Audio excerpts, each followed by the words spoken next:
आसंतु नजर पकाइबा केतक गुरुत्वपूर्ण खबर उपरे। स्टील ओ आलुमिनियम उपरे ट्रम्प शुल्क वृद्धि नहीं केंद्र मंत्री प्रतिक्रिया।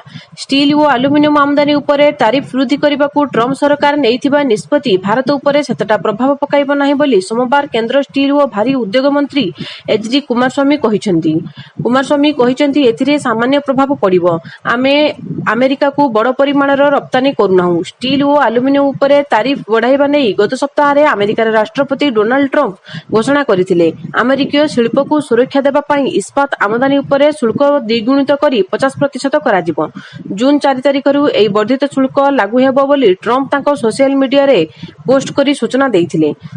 परवर्ती खबर 5 रे गंजाम आसिबे मुख्यमंत्री। चलित मास आसंता 5 तारिख रे गंजाम गस्तरे आसिबे मुख्यमंत्री मोहन चरण माझी। रंभारे निर्मित होइतिबा स्वाधीनता संग्रामीक प्रतिमूर्ति उन्मोचन करिबा कार्यक्रम रहिछि। मुख्यमंत्री गस्त नै छत्रपुर विधायक कृष्णचंद्र नायक विभिन्न स्थान को जाई स्थिति परखिचंती।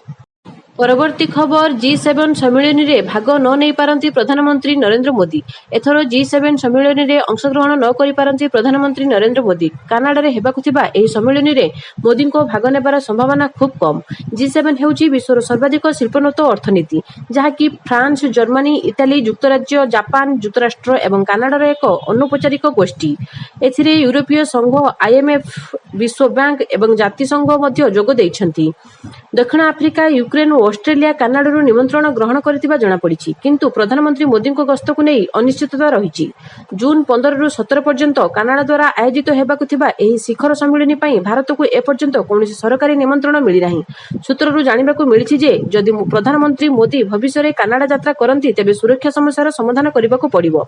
गत मासरे वैदेशिक व्यापार मंत्रणालय 2 थर कहितला जे G7 शिखर सम्मेलन पई प्रधानमंत्री मोदी को कनाडा गस्त विषय रे कोनोसी सूचना नाही।